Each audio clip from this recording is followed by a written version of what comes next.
এত পুলিশ দাঁড়িয়ে আছে, সবার গায়ে দেখেন একটা জামা, দুটো জামা, তার উপর আবার দুটো জ্যাকেট, কালো রঙের হেলমেট ইত্যাদি সব পরে রয়েছে। কেন?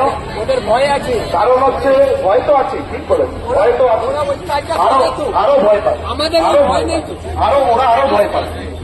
কিন্তু এত জামা, এতগুলো জামা পরতে হয় এদের, তার কারণ যাতে কেউ হুট করে দেখে না ফেলে যে ভেতরে যে স্যান্ডো গেঞ্জিটা পরে আছে ওটা তৃণমূলের স্যান্ডো। এত সাক্ষরতা, এত সক্রিয়তা, এত তৎপরতা।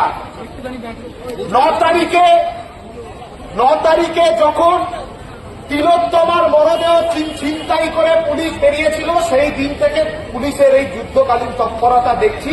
আমরা পুলিশের যুদ্ধকালীন তৎপরতায় পাত্তা দিই না, কারণ আমরা জানি কবে কখন যুদ্ধ সাথে